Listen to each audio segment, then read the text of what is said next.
Awesome. Thank you so much, Dennis. And I'm sure you are all very accustomed to this, but this is my first online office meeting, and I hope it is a trend that we realize across the industry.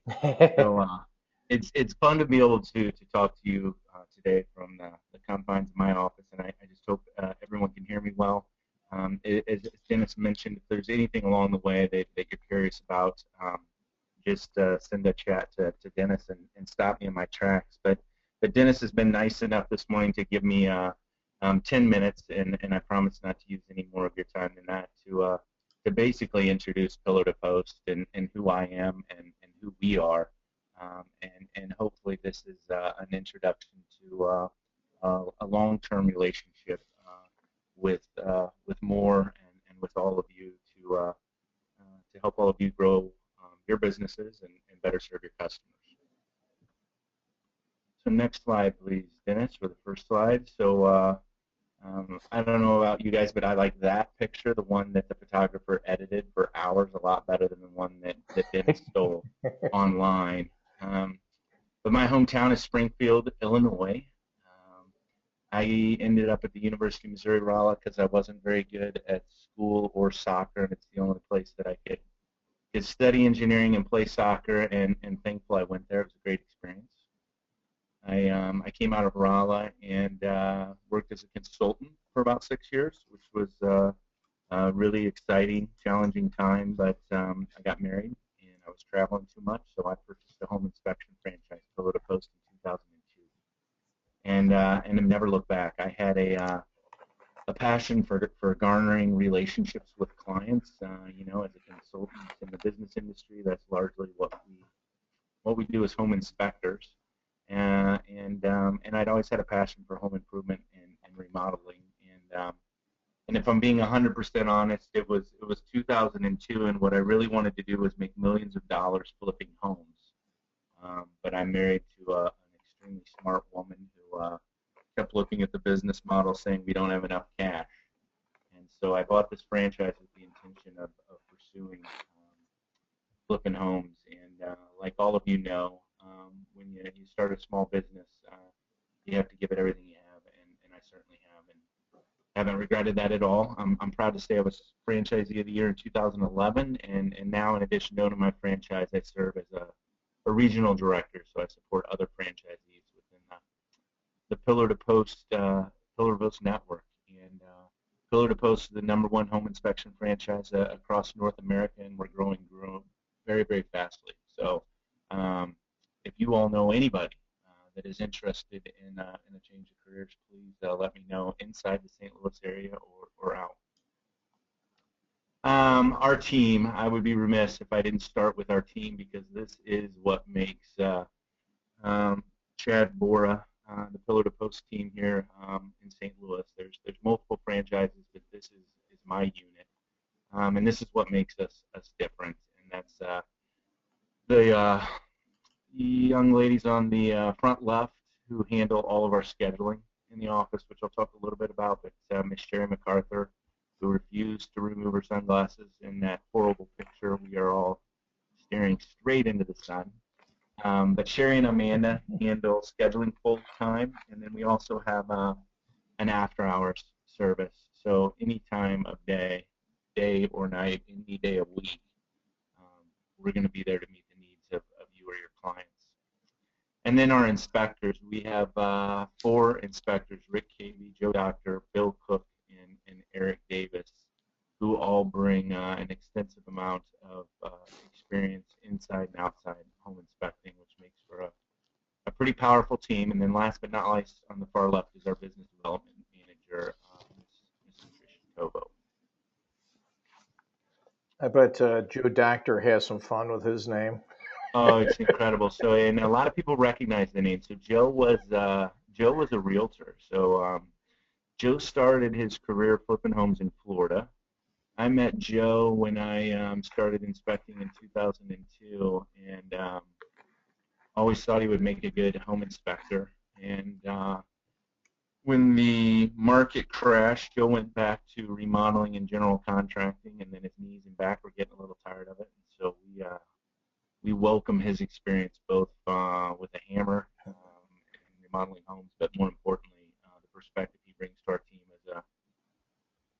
previous realtor. So Hey, it is Chad. a marketable name, that is for sure. Yes, it is. And Chad, you're cutting out just a little bit. Sometimes you're really good. I don't know if you're moving to and from away from the mic, but if you could may stay closer to it. Yeah, I would say with Joe's experience flipping homes, having that's where I started in the business. I've done a couple thousand of them, and I would definitely say that if you're in that business for a while and you're successful, you better be pretty much a home inspector because that's what you're doing all day long is looking at homes that need work and hopefully catching everything they need. So. That's exactly right. So if I was to highlight quickly just what is the pillar to post, the head of title of that slide should be what is the pillar to post difference. But first and foremost, it is our people, and it's the passion we all have to serve your company.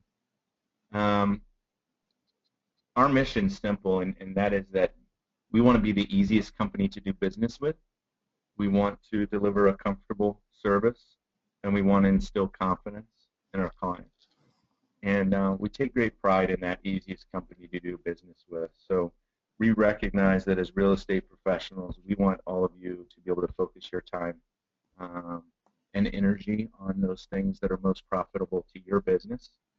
And post contract, we want to do everything we can from where we sit to facilitate an easy transaction. So um, one call does it all here. You or your client make one call, and any and all additional services will be coordinated and scheduled through Pillar to Post.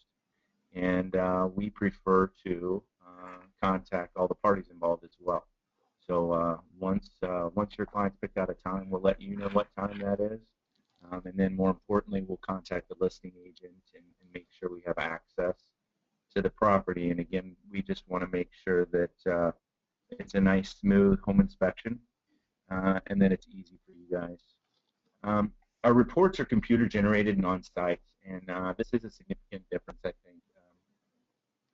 It takes just a little bit more time to generate a report on site, but the end product, I think, it is extremely valuable to our clients to be able to walk away from the inspection with the report before they walk away and start doing Google searches. So it's nice to immediately have, oh yeah, here is the inspector's position on this, not some random person online who's made some ridiculous statement regarding aluminum wiring. And as we all know, it's the timeliness. So we're gonna not only print that report and deliver it in a valuable binder to your client on site at the time of the inspection, but we're also going to email everybody a copy before we leave the site. We carry $1 million in errors and omissions insurance, which is significant and important because we respect the role we play in terms of assuming a great deal of liability as home inspectors, and for all of us involved in this transaction. And for that reason, the policy we cover covers you. So God forbid we ever end up with an unhappy client on either side of the tracks transaction engaged in a lawsuit, but our insurance covers the referring agent and brokerage as well. We do offer 3 different options for our home inspection packages. Chad, And can I interrupt for a minute? Hey, Chad. yes, I'm please. sorry. I want to go back. You said something that I don't want to just pass by because if I'm understanding it, it's pretty significant. Pardon me. So your errors and omissions insurance, pardon me, it covers the agent on the buyer's agent as well as your company on the errors and omission if it's related to a problem with the home inspection. Is that what you said? That's exactly right. Okay. Yep. Our policy specifically covers the referring agent, Okay. and we pay more for that, but we want to protect everyone involved, Well, no, not that's just our that's clients, not just ourselves, but you as well. That's great. Well, yeah, and there's actually, I think it's significant. I've been active in the Missouri Association of Realtors on the legislative side, and we worked to get a bill passed into law a couple of years ago that does give agents some protection against liability in a case like that. But but there's still the onus on them, basically to prove that they didn't really recommend a company and that they gave a choice. So it's good to have that protection because sometimes we do, are offering some professionals' name and numbers. Oftentimes tend to be, somewhat of an endorsement. So this is good that just in case the agents went beyond what the state law would, protect them in terms of the recommendation, that you get insurance to cover it. The other thing I was going to ask is, since you have a $1 million policy, and I don't want to read more into this than what you've said, but since you have a $1 million policy, does that mean that your agreements, I mean, well, let me back up. I believe, just, I can't think of an exception. Every building inspection agreement I've seen has limited the liability on the part of the inspection. The agreement itself has limited the company's liability for any errors made, no matter what they were, to the cost of the inspection. So if I paid $350 for the inspection, no matter how bad the inspector screwed up, if the contract holds up in court, the most liability the company would have is $350 to refund the money. So does your agreement read differently than that? Does it not have that in there? Or Do you mind if we stop the recording now, Dennis? No, I'm just sorry. kidding. Oh, Just kidding. Just kidding. that's right. We are No, recording. We got it. No. that's right. No, no, no, no. It is It is no. Our contract reads the same way everyone else's does Okay. in that manner. But the reality of it is, I mean, and it's one of the things I don't understand about our industry or the court system in general is it seems like it doesn't really matter what's in a contract. Especially when we all know that the contracts that as consumers we review and read are so hard to review and read. I mean, Right. it's unfair to present a client with a 3-page contract and say, I hope you absorb all of this. So I don't know how that works, but certainly it does read in our contract that the limited liability is the scope of the fees paid. Okay. That's fine. But the reality of what we realize in the real world is much different. Okay, and let me ask you two questions here that have come up from agents. One is, would you do any type of structural engineering inspection? So if there is a structural issue, are you or any of the Yeah. other inspectors structural engineers? Yes, we have a structural engineer. He is a member of our team, but we can't add. So he's a partner of our team, right? We can't advertise him as such. Otherwise, we should technically be licensed with the state of Missouri Right. as an engineering firm, which opens up a whole new can of worms, right? And Exactly. so it's much like as home inspectors, we're generalists in every area of the home inspection. So we're not licensed electricians, we're not plumbers, we're not framing contractors, we're not roofers, and we're not structural engineers. So in Okay. general, we are generalists. Okay, but Our you. approach there, though, is what we like to do is first, perform the inspection. Unless going in, there's significant concern. And so we just had one last week where we did the inspection and there was some uncertainty on the part of the inspector. And we don't want to put that onus entirely then on our client. So what we do is share in the cost of having the engineer come out and do a walk and talk and provide their opinion, the structural engineer. And then if there's a need to put it in writing, we'll take it a step further. But the structural engineer in that instance is just that. He's not a home inspector. He is just a structural engineer coming in just like an electrician would to look at the wiring. So that's how we overcome that obstacle in terms of helping our clients offset that risk and cost. But more importantly, again, Dennis, our mission is we want to instill confidence in our client. And Okay. if there's uncertainty at the end, we want to bring someone to the table and help share in that cost to leave the client comfortable with our findings. Okay, great. And then one last question, and then we can move on here because I kind of held you up a little bit. I want to keep this moving. Another question was, do you make a copy of the insurance or the policy or the information available to agents, to clients, whoever, just to show that it's out there? Yeah, I don't know that we've ever had that request, but certainly we can. I mean, we pay enough Okay. for it. We might as well. Okay. So yeah, yeah. All right. Now I'll let you get back to your presentation here. No, yeah, most certainly. And I think ongoing support. We've talked about it here, but we take great pride in clients who are unhappy for whatever reason. Usually that relates to fear. So post transaction, we want to run that interference.